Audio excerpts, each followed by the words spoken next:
Hello बच्चों, नमस्कार। मैं होमन शर्मा और आप सभी का मैथ्स एनालिसिस में बहुत बहुत स्वागत है। इस वीडियो में हम लोग पढ़ने वाले हैं class 10th NCERT circles chapter हमारा चल रहा है और एक्सरसाइज 10.2 कर रहे हैं। क्वेश्चन नंबर 7 है हमारे सामने। आइए समझिए क्वेश्चन नंबर 7 को। तो क्वेश्चन नंबर 7 में क्या है? To concentric circles of radii 5 centimetre and 3 centimetre. ध्यान से सुनिए बच्चों, इंट्रोडक्शन में हमने आपको बताया था कि कॉन्सेंट्रिक सर्कल वो सर्कल्स होते हैं जिनका सेंटर सेम होता है। यहाँ पे हमारे पास दो सर्कल्स हैं। एक सर्कल्स का रेडियस जो है वो 3 सेंटीमीटर है, दूसरे सर्कल का रेडियस है 5 सेंटीमीटर। तो सबसे पहले दो कॉन्सेंट्रिक सर्कल बना लेते हैं। जैसे मान लो ये पहला सर्कल है बच्चों और ये दूसरा सर्कल है, ठीक है। तो पहले सर्कल का जो सेंटर होगा वही दूसरे सर्कल का सेंटर है, ठीक है। तो दोनों सर्कल का अगर सेंटर सेम है तभी ये कॉन्सेंट्रिक सर्कल है। अब आगे क्या है? जो एक सर्कल का रेडियस है 3 सेंटीमीटर, एक सर्कल का रेडियस है 5 सेंटीमीटर। आप देख सकते हो जो छोटा सर्कल है उसी का रेडियस 3 सेंटीमीटर होगा। ये जो अंदर छोटा सर्कल दिख रहा है इसका रेडियस 3 सेंटीमीटर होगा। और इस सेंटर से ध्यान से देखो, ये जो सेंटर से ये बाहर वाला सर्कल है, सेंटर पॉइंट से बाहर वाले सर्कल के किसी भी पॉइंट को ज्वाइन करोगे तो ये बड़े सर्कल का रेडियस आएगा, मतलब आउटर सर्कल का रेडियस आएगा और आउटर सर्कल का रेडियस है 5 सेंटीमीटर। क्या इतनी बात समझ में आई? ठीक है, आगे बढ़ते हैं। आगे find the length of a chord of the larger circle. ध्यान से सुनिए, आपको निकालना क्या है? Find the length of the chord of larger circle. जो बड़ा सर्कल है उसका जो कॉर्ड है, ध्यान से सुनिए बच्चों, बड़ा सर्कल कौन सा है? ये, ठीक है। ये बड़ा सर्कल है, इसका कॉर्ड कैसे बनेगा? कॉर्ड कैसे बनता है? ठीक है, जैसे इस पॉइंट से इस पॉइंट में कॉर्ड होता क्या था? याद करो बच्चों, जैसे ये सर्कल है तो सर्कल के दो पॉइंट पे मिलेगा तो कॉर्ड बनेगा। समझ में आ रही बात? ठीक है, तो ये कॉर्ड है। तो ये जो बड़े सर्कल का कॉर्ड है ये हमने बना लिया। जैसे मान लो इसका नाम मैंने रख दिया AB, ठीक है। और ये जो छोटा सर्कल है, ये जो बड़े सर्कल का कॉर्ड है, छोटे सर्कल को जिस पॉइंट पे टच कर रहा है, मतलब पॉइंट ऑफ कांटेक्ट जो है उसको P लिख दिया। ये जो AB है, ध्यान से सुनिए, बड़े सर्कल के लिए AB क्या है? कॉर्ड।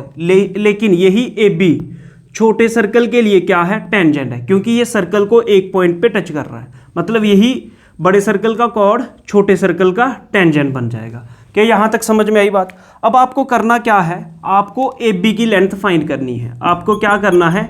AB की लेंथ फाइंड करनी है। यही उसने पूछा है, find the length of chord of larger circle.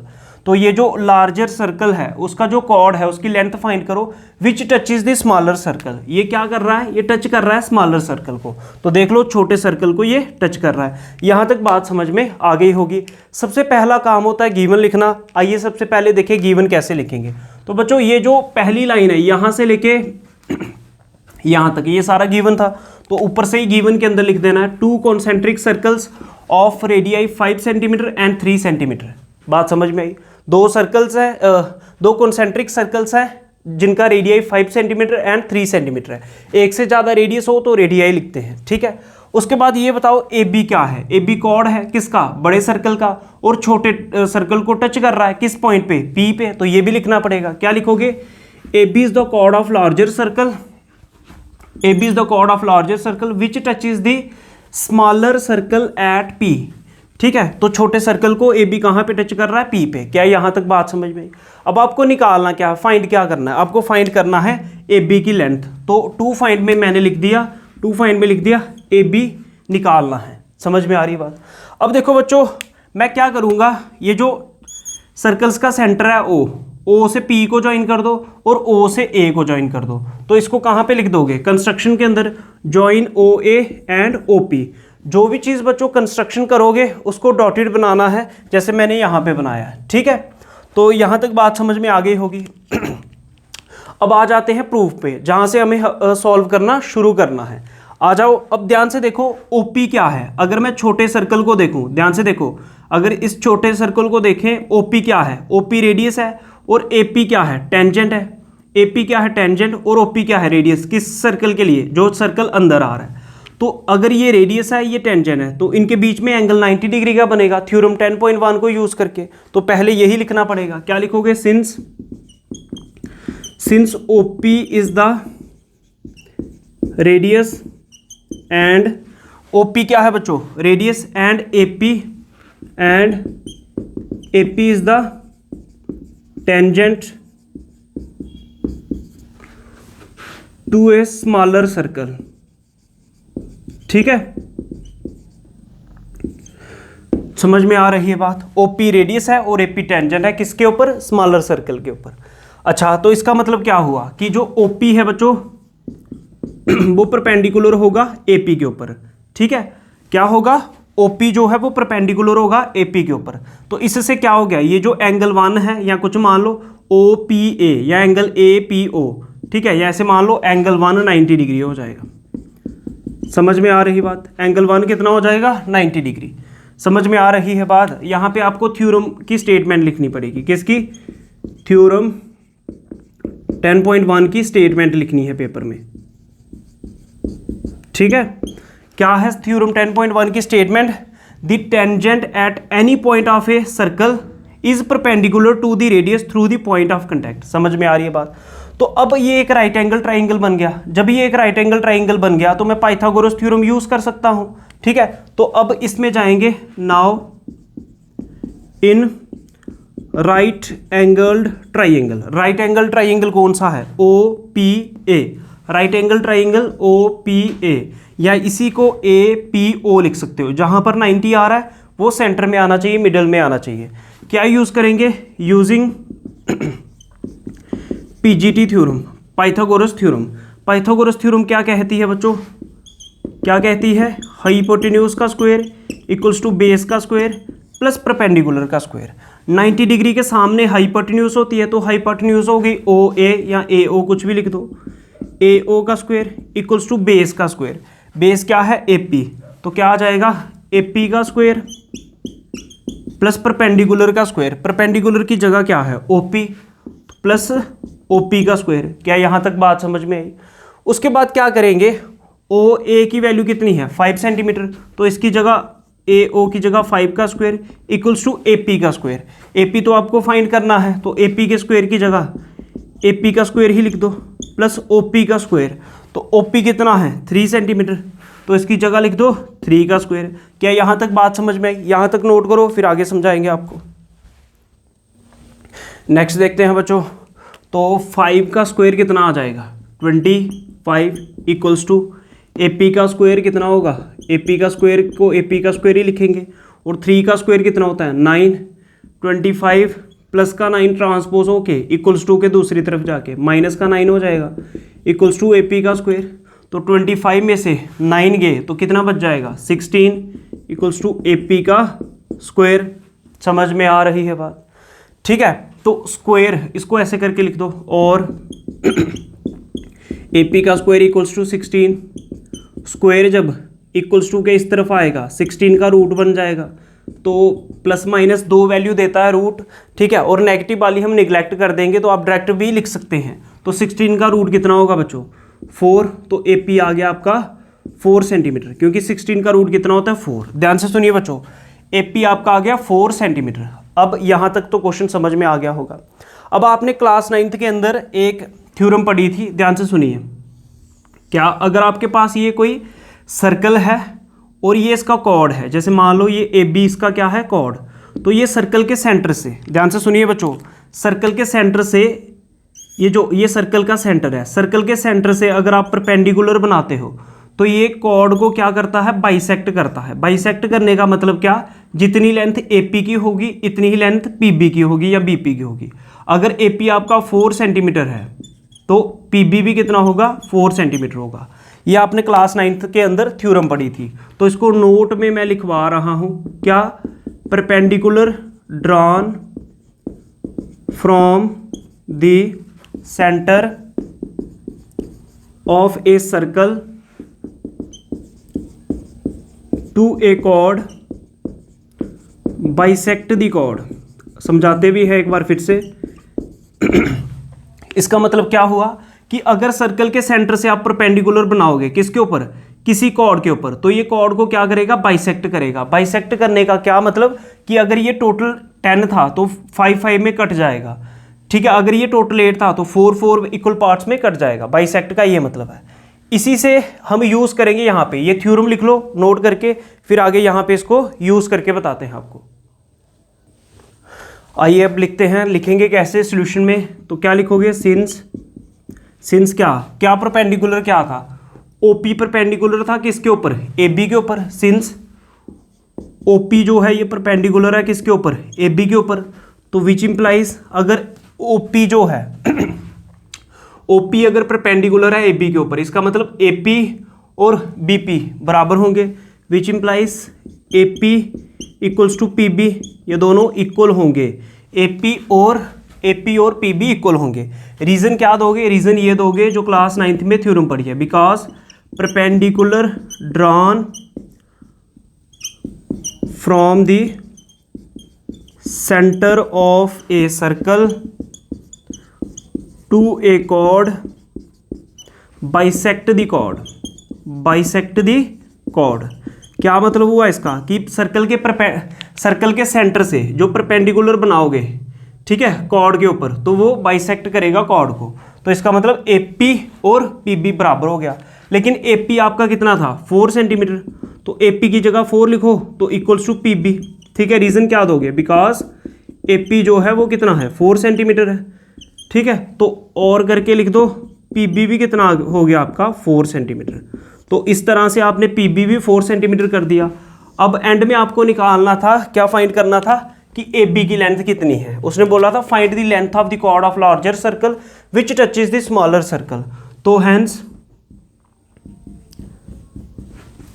AB किसके बराबर है बच्चों, AP प्लस PB के, AB किसके बराबर है, AP प्लस PB के, तो AB की लेंथ कितनी आ जाएगी, AP अभी अभी फाइंड किया आपने, कितना है 4 प्लस PB अभी अभी फाइंड किया, कितना है 4, तो 4 प्लस 4 कितना होता है बच्चों, 8 सेंटीमीटर, तो 8 सेंटीमीटर आपका आंसर होगा।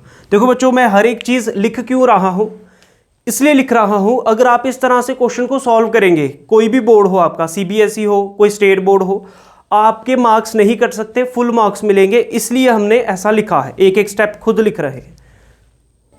क्वेश्चन नंबर 9 है हमारे सामने, आइए समझते हैं क्वेश्चन नंबर 9 को। तो देखिए क्वेश्चन नंबर 9 क्या है, in figure 10.13 xy and x dash y dash are two parallel tangents to a circle. तो ध्यान से सुनिए बच्चों, यहाँ तक उसने क्या कहा है क्वेश्चन में, हालांकि आपको डायग्राम गिवन है तो डायग्राम देख के भी हम समझा सकते हैं आपको, लेकिन हमें क्वेश्चन पढ़ के समझना है। जैसे हमारे पास ये कोई सर्कल है, ध्यान दीजिए, ये सर्कल है, XY और x डैश y डैश ये दो पैरेलल टेंजेंट है। एक टेंजेंट है, मान लो ये है, इसका नाम है टेंजेंट का XY, ठीक है, ये एक पॉइंट पे टच कर रहा है, और ये दूसरा टेंजेंट है, इसका नाम है x dash y dash. Question के अनुसार ये दो टेंजेंट हैं सर्कल के, और दोनों के दोनों टेंजेंट क्या हैं, सर्कल के पैरेलल है। यहाँ तक बात समझ में आई। अब आगे क्वेश्चन को पढ़ते हैं। विद सेंटर O, तो इस सर्कल का सेंटर क्या है, O है, ठीक है, सर्कल का सेंटर है O। तो मान लो ये सर्कल का सेंटर है, तो ये सर्कल का सेंटर मैंने मान लिया O। आगे एंड अनदर टेंजेंट AB, और आपके पास एक और टेंजेंट है जिसका नाम है AB एक और टेंजेंट है which with point of contact C, ठीक है, आपके पास एक और टेंजेंट है AB, ठीक है, जिसका पॉइंट ऑफ कांटेक्ट है C, intersecting XY at A, वो XY को A पे काट रहा है, इंटरसेक्ट कर रहा है, and X dash Y dash को B पे इंटरसेक्ट कर रहा है। ये आपको डायग्राम में गिवन है, आप चाहें तो इसको इधर बना लें या इधर बना लें, अगर खुद बनाना पड़े, लेकिन डायग्राम गिवन है। तो इसके अंदर आपको एक टेंजेंट दिया है AB, जैसे मान लो ये टेंजेंट है, ठीक है, तो देख लो ये सर्कल को एक ही पॉइंट पे टच कर रहा है C पे, तो इस टेंजेंट का नाम है AB। तो यहां तक समझ में आया। तो ये दो पैरेलल टेंजेंट और तीसरा टेंजेंट AB सर्कल को पॉइंट ऑफ कांटेक्ट C पे टच कर रहा है। अच्छा, अब ध्यान से सुनिए बच्चों, तो एक पॉइंट ऑफ कांटेक्ट ये हो गया, एक ये हो गया, तो अगर मैं इसको ज्वाइन कर दूं तो ये क्या है, इसको इस पॉइंट को P मान लेते हैं, इसको Q मान लेते हैं, ठीक है। ये डायग्राम में आपको हालांकि गिवन है, तो मैं बता रहा हूं, तो ये आपको कुछ इस तरह से डायग्राम गिवन है, और यहाँ से सेंटर O से A जॉइन है, सेंटर O से इधर B जॉइन है। यहाँ तक समझ में आया। तो कुछ इस तरह की डायग्राम आपको NCERT बुक पे दिख रही होगी। हमने यहाँ तक पढ़ के आपको समझा दिया, यहाँ तक पता चल गया होगा। अब आगे क्वेश्चन को समझते हैं। आपको करना क्या है, prove that angle A O B equals to 90 degree. ध्यान से सुनिए बच्चों, तो आपको ये प्रूव करना है कि angle A O B, angle कौन सा, एंगल ए ओ बी, तो सेंटर में कौन आ रहा, ओ, यहाँ पे 90 डिग्री बनेगा। ये आपको प्रूव करना है। क्या प्रूव करना है, एंगल ए ओ बी कितना है, 90 डिग्री। तो जो बच्चों मिडिल में एंगल होगा उसको प्रूव करना होता है 90, मतलब ओ पे एंगल 90 डिग्री का आ रहा है, इसको प्रूव करना है। क्या बात समझ में आई आपको? ठीक है, अब क्वेश्चन को पढ़ते हैं। क्वेश्चन को पढ़ दिया तो गिवन को लिखते हैं। तो बच्चों गिवन कहाँ से लिखना है, ध्यान से सुनना। इन फिगर 10.13 को छोड़ दो, इसको नहीं लिखना, यहाँ से लेके ये सारी चीज़ गिवन के अंदर आप लिख सकते हो जैसी लिखी है बुक के ऊपर। यहाँ तक तो आपका गिवन आ जाएगा, यहाँ तक पता चला। उसके बाद प्रूव दैट को लिखते हैं टू प्रूव, कि आपको सॉल्व करना क्या है एक्चुअली। तो टू प्रूव में लिखोगे, प्रूव दैट को काट के लिखना है टू प्रूव। टू प्रूव में क्या लिखोगे, angle A O B equals to 90 degree. Angle A O B जो है वो 90 डिग्री आपने खुद प्रूव करना है। ये टू प्रूव हो गया। उसके बाद देखो बच्चों, मैंने खुद से क्या की, कंस्ट्रक्शन की। कंस्ट्रक्शन क्या की मैंने, ध्यान से सुनना। मैंने ओ और सी को ज्वाइन कर दिया। किसको ज्वाइन कर दिया, ओ और सी को। क्यों किया, रीजन थोड़ी देर में पता चलेगा। ये जो थ्योरम टाइप्स क्वेश्चन होते हैं इसमें प्रूव करना पड़ता है, कुछ स्टेप्स हमें खुद से सोचने पड़ते हैं। जब इसका सोल्यूशन हो जाएगा एक एक स्टेप बहुत ही आसानी से समझ में आएगा, आपको रीजन भी पता चलेगा। अभी फिलहाल आप ध्यान दीजिए, मैंने ओ और सी को ज्वाइन कर दिया क्योंकि देखो अभी एक ट्राइंगल ये है, एक ट्राइंगल ये है, तो दोनों को कॉन्ग्रेट करेंगे, उसको यूज करेंगे, इसलिए मेरे को ओ और सी को ज्वाइन करना पड़ा। तो कंस्ट्रक्शन में लिख दोगे ज्वाइन ओ सी। क्या यहाँ तक बात समझ में आ गई? इतनी बात समझ में आई। उसके बाद देखो बच्चों, मैंने ये एंगल मान लिया, एंगल 1 है, ध्यान से सुनिए। ये एंगल 1 माना और ये एंगल 2 माना। ये जो छोटे एंगल दिख रहे हैं ये एंगल 1 माना और इसके अंदर ये जो है इसको एंगल 2 माना। सेम इसी तरह से ये एंगल मैंने 3 माना और ये एंगल मैंने 4 मान लिया। ठीक है, क्यों माना थोड़ी देर में पता चल जाएगा, क्योंकि आसान रहेगा लिखने में। अब बच्चों ध्यान से सुनिए, अगर मैं इन दोनों ट्राइंगल के अंदर जाऊं, कौन सा ट्राइंगल, एक देखो ये वाला ट्राइंगल, इसको पॉइंट पी लिखा हुआ है, ध्यान से सुनना। एक ट्राइंगल है PAO, ये ट्राइंगल दिख रहा है PAO, ये ट्राइंगल, समझ में आ रही बात। और दूसरा ट्राइंगल कौन सा, CAO, ये दो ट्राइंगल। एक ट्राइंगल बच्चों हमने ये लिया, एक ट्राइंगल ये लिया, ये दो ट्राइंगल, इन दोनों ट्राइंगल के अंदर हम जाएंगे तो क्या लिखेंगे, in triangle PAO and triangle CAO। समझ में आ रही है बात। PAO ये ट्राइंगल हो गया, CAO ये ट्राइंगल हो गया। अब बच्चों कोई तीन बातें इक्वल कर दो, तीन वैल्यूज इक्वल कर दो, चाहे तीनों साइडें कर दो, कुछ भी कर दो, तीन चीज़ें इक्वल करो, ट्राइंगल क्या हो जाएंगे, कॉन्ग्रेंट। कॉन्ग्रेंट हो जाएंगे तो मेरे ये दोनों एंगल इक्वल हो जाएंगे। इसको मैं यूज़ करूँगा, थोड़ी देर के बाद आपको पता चलेगा। ठीक है, अच्छा तो इसके लिए क्या करें, ध्यान से सुनिए बच्चों। ये OP क्या है, अगर इस सर्कल को देखा जाए, ध्यान से सुनो, अगर इस सर्कल को देखा जाए, ये सर्कल का सेंटर है तो OP भी इसका रेडियस है, और ये जो OC है ये भी रेडियस है, ये भी रेडियस है, तो दोनों रेडियस इक्वल होंगे सर्कल के, तो क्योंकि रेडियस हमेशा इक्वल होते हैं। OP equals to OC, reason क्या दोगे, because radii of same circle, दोनों ही सेम सर्कल के रेडियस हैं, इसलिए दोनों इक्वल होंगे। बच्चों एक चीज़ तो आपने इक्वल कर दी, बहुत अच्छा। अब दूसरी चीज़ ध्यान से देखो, इस ट्राइंगल में देखो, PAO ट्राइंगल में दिख रहा है PAO ट्राइंगल, ये ट्राइंगल, इसमें AO साइड आ रही है। ऐसे ही CAO ट्राइंगल दिख रहा है, इसके अंदर भी AO साइड आ रही है। ठीक है, दिख रहा है, देखो PAO, देखो AO साइड आ रही है इस ट्राइंगल में, और देखो CAO ये ट्राइंगल, इसमें भी AO साइड आ रही है। तो मतलब AO साइड दोनों ट्राइंगल के पास आ रही है, तो मैं लिख सकता हूँ AO equals to AO। Reason क्या दोगे, कॉमन साइड, दोनों ट्राइंगल में ये साइड आ रही है इसलिए कॉमन साइड। बच्चों दो बातें तो इक्वल हो गई, अगर एक और चीज़ मेरे को इक्वल मिल जाए तो ये दोनों ट्राइंगल क्या हो जाएंगे, कॉन्ग्रेंट हो जाएंगे। ध्यान से देखिए बच्चों, अगर ये आपके पास कोई क्या है, सर्कल है, तो सर्कल के बाहर कोई पॉइंट है, एक्सटर्नल पॉइंट है, मान लो A, तो एक्सटर्नल पॉइंट से एक टेंजेंट यहाँ पे बन रहा हो AP, और एक टेंजेंट यहाँ पे बन रहा हो AC, तो ये दोनों टेंजेंट की जो लेंथ है, दोनों टेंजेंट की जो लेंथ है वो इक्वल होती है। ये अगर टेंजेंट 5 सेंटीमीटर है तो दूसरा टेंजेंट भी 5 सेंटीमीटर है। कुछ बात समझ में आई? ध्यान से सुनिए, अगर हमारे पास ये कोई सर्कल है, ए इसका एक्सटर्नल पॉइंट है, तो ए पी इसका टेंजेंट होगा और ए सी भी टेंजेंट होगा, तो एक्सटर्नल पॉइंट से जो दोनों टेंजेंट बनेंगे उनकी लेंथ हमेशा इक्वल होती है। थ्योरम 10.2 यूज़ की थी, हमने पढ़ी थी, प्रूफ भी किया है। तो ऐसे ही ए एक्सटर्नल पॉइंट है, ए पी और ए सी इक्वल होंगे क्योंकि ये सर्कल के लिए क्या है? टेंजेंट है। तो इसको लिखना पड़ेगा A P equals to A C. Reason क्या दोगे? Because length of tangents drawn from an external point to a circle are equal। ये थ्योरम 10.2 यूज कर ली। फिर से रिपीट कर रहा हूं बच्चों, थ्योरम 10.2 की मैंने स्टेटमेंट लिखी है। क्या? Length of tangents drawn from an external point to a circle are equal. ये हमेशा इक्वल होती है। तो ध्यान से देखिए बच्चों, 3 वैल्यूज इक्वल हो गई, तो 3 वैल्यूज इक्वल हो गई, तो देयरफॉर ये जो ट्राइंगल है, therefore triangle PAO and triangle कौन सा है? दूसरा CAO, दोनों ट्राइंगल क्या होंगे? ट्राइंगल PAO ये कॉन्ग्रेंट होगा। ये बच्चों कॉन्ग्रेंट का साइन है। ये वाला ट्राइंगल कॉन्ग्रेंट होगा किस ट्राइंगल के? CAO से। कौन से रूल से? कौन सा रूल? ये भी साइड थी, ये भी साइड है ट्राइंगल की, ये भी साइड है, तो जब तीनों साइड इक्वल हो तो साइड साइड साइड कॉन्ग्रेंसी रूल। कौन सा rule? Side side side कॉन्ग्रेंसी rule से ये तीनों ट्राइंगल दोनों क्या हो जाएंगे? कॉन्ग्रेंट। कौन से रूल से? साइड साइड साइड रूल से। यहां तक बात समझ में आई? अब देखो बच्चों, अगर ये ट्राइंगल, ध्यान से सुनिए, ये ट्राइंगल और ये ट्राइंगल ये दोनों कॉन्ग्रेंट है, तो इसका एंगल 1 और इसका एंगल 2 दोनों इक्वल होंगे। ध्यान से सुनो बच्चों, ये ट्राइंगल और ये ट्राइंगल ये दोनों अगर कॉन्ग्रेंट है तो इनका एंगल 1 और 2 भी इक्वल होंगे। तो इसके नीचे लिखो which implies angle 1 equals to angle 2। किससे? CP CT से। क्लास 9th में पढ़ा होगा, मैं इतना रिपीट नहीं कर सकता यहाँ पे। एंगल 1 और 2 इक्वल होगा कौन से रूल से? CP CT से। यहाँ तक बच्चों नोट कर लो, नहीं भी करना यहाँ पे जगह है, यहाँ पे लिख लेते हैं, फिर एक ही बार मिटाते हैं। तो ध्यान से सुनिए, अब एंगल 1 और एंगल 2 इक्वल हो चुका है आपका। एंगल 1 और 2 इक्वल हो चुका है। ध्यान से सुनते जाइए। अब एंगल 1 और कौन इक्वल हो चुका है? एंगल 2। ध्यान से सुनिए आप, तो इस चीज को देखना, एंगल को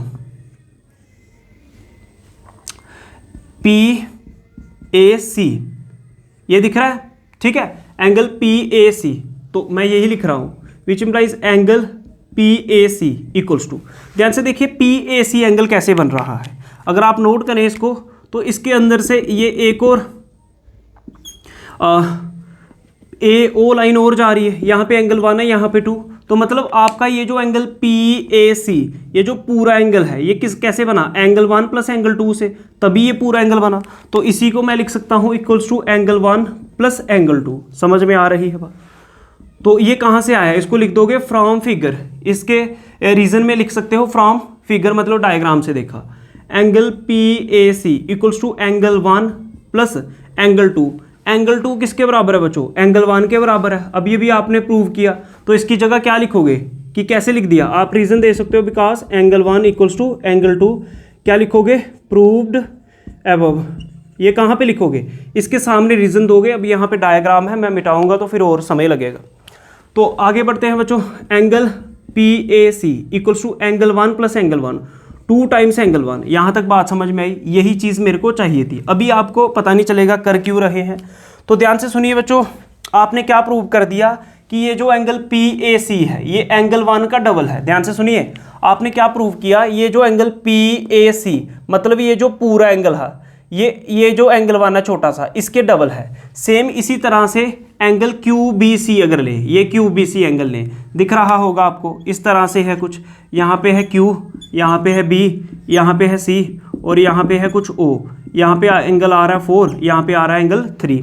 तो मतलब ये जो एंगल QBC है ये किसके डबल होगा? एंगल 3 के डबल होगा।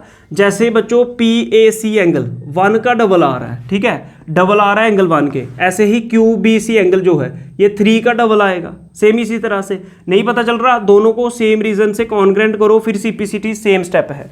तो मैं इधर शॉर्ट में हम लिख सकते हैं सिमिलरली। सिमिलरली मतलब ऐसे ही, क्या होगा, एंगल क्यू बी सी। कौन सा एंगल, क्यू बी सी किसके डबल होगा, एंगल 3 के डबल होगा, 2 टाइम्स एंगल 3। क्या ये दो चीज़ें समझ में आई? इसको नोट करो, फिर आगे समझते हैं। क्वेश्चन थोड़ा सा लेंथी होगा क्योंकि थ्योरम टाइप है ये भी क्वेश्चन। आगे समझते हैं बच्चों, ध्यान दीजिए। तो ध्यान से देखो अब आगे क्या यूज़ होगा। आपने क्लास 9th के अंदर एक थ्योरम पढ़ी थी, अगर दो लाइनें पैरेलल हैं और कोई उसका ट्रांसवर्सल है, जैसे मान लो ये लाइन x और y और ये है x डैश और ये क्या है y डैश, और ये मान लो a और b है। ध्यान से सुनना, अगर ये दोनों लाइनें क्या हैं, पैरेलल हैं, तो इसके इस तरफ सेम साइड पे जो दो एंगल बनेंगे, जैसे ये एंगल और ये एंगल, इन दोनों का सम कितना होगा, 180 डिग्री। थ्योरम थी क्लास 9th के अंदर क्या, angles on the same side of transversal, ठीक है, sum of angles on the same side of transversal is 180 degree, मतलब इज सप्लीमेंट्री। ठीक है, क्लास 9th की थ्योरम थी। हम बता भी देते हैं आपको, जैसे यहाँ पे एंगल आ रहा है बच्चों, ध्यान दीजिए, पी ए और यहाँ पे है सी, ध्यान से सुनते जाइए, और यहाँ पे है क्यू बी सी। मतलब क्या हुआ, जो एंगल आपका क्या होगा, एंगल पी ए सी, कौन सा एंगल हो गया, ये angle P A C plus angle, ये कौन सा एंगल हो गया, क्यू बी सी, ये angle plus angle Q B C equals to 180 degree. कौन सा रीज़न है, फिर से बता रहा हूँ, क्लास 9th के अंदर पढ़ा है, अगर कोई दो लाइनें पैरेलल हैं, जैसे इस साइड अगर एंगल बन रहा है 1 और 2, तो एंगल 1 प्लस एंगल 2 180 डिग्री होगा। ऐसे ही अगर ट्रांसवर्सल के इस तरफ वाले दोनों एंगल लें, जैसे ये एंगल 3 और 4 लें, तो एंगल 3 प्लस एंगल 4 भी 180 डिग्री होगा। तो ये क्लास 9th की थ्योरम थी, तो यही यूज़ होगी। अब ध्यान से सुनिए बच्चों, तो देखो यहाँ पे क्या है, एक्स और वाई, एक्स वाई और एक्स डैश वाई डैश क्या है, पैरेलल है, और ए बी यहाँ पे इसका क्या काम, किसका काम कर रहा है, ट्रांसवर्सल का। तो आपको लिखना पड़ेगा हेयर एक्स वाई पैरेलल किसके, X dash Y dash. X Y जो है, ध्यान से सुनिए, एक्स वाई जो है एक्स डैश वाई डैश के पैरेलल है, और ए बी किसकी तरह काम कर रहा है, and A B is the transversal, और ए बी क्या है, ट्रांसवर्सल है। तो इसका मतलब which implies angle P A C plus angle Q B C equals to 180 degree. समझ में आई बात? ठीक है, अगर ये ट्रांसवर्सल का काम कर रहा है और ये दोनों पैरेलल हैं, ये पूरा एंगल जिसको पी ए सी लिखोगे और ये पूरा एंगल जिसको क्यू बी सी लिखोगे, इन दोनों का सम 180 डिग्री होगा। तो यहाँ पे रीज़न क्या दोगे, इसके सामने यहाँ पे रीज़न दोगे, बिकॉज सम ऑफ, यहाँ पे लिखोगे sum of angles on the same side, on the same side of transversal is 180 degree, या सप्लीमेंट्री लिख लो। समझ में आ रही बात? Sum of angles on the same side of transversal is 180 degree. आगे ये भी लिख सकते हो बिटवीन टू पैरेलल लाइंस, ठीक है, बिटवीन टू पैरेलल लाइंस, ठीक है, दो पैरेलल लाइंस के बीच में। तो ये क्लास 9th की थ्योरम है, नहीं है तो अपनी नोटबुक से रिवाइज कर सकते हो, नहीं समझ में आया इसका प्रूफ भी दे सकते हैं, कमेंट सेक्शन में बता देना। अच्छा, आगे बढ़ते हैं बच्चों। अब ध्यान से सुनिए, आपने क्या लिखा था, एंगल पी ए सी को, ध्यान से सुनते जाइए, अब क्वेश्चन बनता जाएगा। एंगल पी ए सी को क्या लिखा था, 2 टाइम्स एंगल 1, तो एंगल पी ए सी को लिख दो 2 times angle 1 plus angle Q B C को, तो ध्यान से देखिए, एंगल क्यू बी सी को क्या लिखा है, 2 टाइम्स एंगल 3, तो इसकी जगह लिख दो 2 times angle 3 equals to 180 degree. यहाँ पे रीज़न दे सकते हो कि ये दोनों एंगल आपने क्या किए हैं, प्रूव्ड अबव, ऊपर प्रूव किए हैं। अब ध्यान से देखिए, 2 दोनों के पास क्या आ रहा है, कॉमन, तो 2 को अगर कॉमन ले दोगे, angle 1 plus angle 3 equals to कितना बचेगा, 180 डिग्री। तो एंगल 1 प्लस एंगल 3 कितना बचेगा, 180 डिग्री, जो मल्टीप्लाई में 2 है तो डिवाइड में 2 आ जाएगा, तो 2 कितने का 18, 2 9 से 18 होता है, तो एंगल 1 प्लस एंगल 3 कितना आ जाएगा, 90 डिग्री आ जाएगा। यहाँ तक समझ में आ गया हो तो मेरे को बताएं, आपने क्या प्रूव कर दिया, एंगल 1 और एंगल 3 का सम कितना आ गया, 90 डिग्री। यहाँ तक बच्चों नोट कीजिए, फिर आगे समझाएंगे। नेक्स्ट देखेंगे बच्चों, ध्यान से सुनिए, अब आपने प्रूव कर दिया है एंगल 1 और 3 कितना आ गया, 90 डिग्री। तो ध्यान से देखिए, अगर मैं इस ट्राइंगल को, ये जो ट्राइंगल है, इसको बाहर निकाल रहा हूँ, देखिए इसको, यहाँ पे कहीं पे मान लो O है, यहाँ पे कहीं पे A है, और यहाँ पे कहीं पे B है, ठीक है। ये एंगल यहाँ पे आ रहा है 1, यहाँ पे एंगल आ रहा है 3, और ये एंगल आपको फाइंड करना था, ये एंगल आपको निकालना है। ध्यान से सुनिए, ये एक ट्राइंगल है। अगर मैं इसके अंदर एंगल सम प्रॉपर्टी ट्राइंगल की लगाऊं, जिसमें sum of all the interior angles of a triangle is 180 degree होता है, तो हमारा आंसर आ जाएगा। समझ में आ रही है बात? इसको हमने बाहर निकाल लिया, पेपर में नहीं भी यहाँ से देख के कर सकते हो। अब क्या करेंगे, नाउ मतलब अब लास्ट स्टेप है। Now in triangle A O B, ध्यान से सुनिए, मैंने ट्राइंगल लिखा है, एंगल नहीं लिखा। जब मैं लिख रहा हूं ट्राइंगल ए ओ बी, तो ये पूरे ट्राइंगल की बात कर रहा है। इस ट्राइंगल में क्या होगा, angle 1 plus angle 3 plus angle, ये एंगल लिख रहे हैं बच्चों। इस ट्राइंगल के अंदर एंगल 1 प्लस एंगल 3 प्लस ये वाला एंगल, इसको क्या लिखोगे, एंगल ए ओ बी। ठीक है, एंगल ए ओ बी मतलब ओ की बात हो रही है, मतलब इस एंगल की, या इसी को एंगल बी ओ ए लिखोगे तब भी तो ओ की ही बात हो रही है। जो सेंटर में हो ऐसे लिखते हैं, उसको सेंटर में रखना है जिसकी वैल्यू चाहिए। अच्छा, इसकी जगह क्या लिख दोगे, plus angle A O B equals to कितना बच्चों, 180 डिग्री। रीजन क्या दोगे, ठीक है, बाय एंगल, क्या लिखोगे, angle sum property of triangle. Triangle की एंगल सम प्रॉपर्टी यूज की, जिससे ट्राइंगल के तीनों एंगल्स का सम कितना हो जाएगा, 180 डिग्री। ठीक है, अब बच्चों ध्यान से देखिए, angle 1 plus angle 3, angle 1 plus angle 3 कितना है, 90 डिग्री। तो इन दोनों की जगह मैं 90 डिग्री लिख सकता हूँ, plus angle A O B equals to 180 degree. Reason क्या दोगे आप, रीज़न दोगे बिकॉज एंगल 1 प्लस एंगल 3, क्योंकि एंगल 1 प्लस एंगल 3 कितना है, 90 डिग्री है। ये कहाँ से आए, ये आपने प्रूव किया था ऊपर, प्रूव्ड अबव। तो अब देखो एंगल बस खत्म हो गया बच्चों, angle A O B equals to कितना, 180 डिग्री, प्लस का 90 डिग्री ट्रांसपोज होके माइनस का 90 डिग्री। तो एंगल ए ओ बी कितना आ गया, 180 डिग्री में से माइनस किया 90 डिग्री, तो 90 डिग्री आ गया। अब हमारा क्वेश्चन जाके खत्म हुआ है। तो यही प्रूव करना था कि angle A O B 90 degree है। तो हैंस क्या लिखोगे, प्रूव्ड। तो यही प्रूव करना था। क्या बात समझ में आई बच्चों? ये थ्योरम्स की तरह ही क्वेश्चंस होते हैं। थोड़ा प्रूफ इसका सॉल्व करने के बाद पूरा जब प्रूफ खत्म हो तो समझ में आता है। अब मैं थोड़ा सा जल्दी से आपको रिवाइज करवा देता हूं कि हम ये कर क्यों रहे थे। ध्यान से सुनना बच्चों, 1 मिनट के अंदर पूरी थ्योरम का कॉन्सेप्ट बता देता हूं, जल्दी से सुन लो उसे। तो क्या है, हमने क्या किया, ये सारा आपको डायग्राम तो गिवन था, आपने कर लिया। ओसी को इसलिए ज्वाइन किया कि ये 2 ट्राइंगल बन जाए। ये 2 ट्राइंगल क्यों बनाए, क्योंकि मेरे को क्या करना है बेसिकली ना, ये ट्राइंगल दिख रहा था, इसमें अगर 1 और 3 ये दोनों का सम 90 डिग्री आ जाए बच्चों, तो ये वाला भी 90 हो जाएगा। क्योंकि ध्यान से सुनो, मेरे को चाहिए था स्टार्टिंग से ही कि मैं किसी तरह से एंगल 1 प्लस एंगल 3 कितना ले आऊँ, 90 डिग्री ले आऊँ।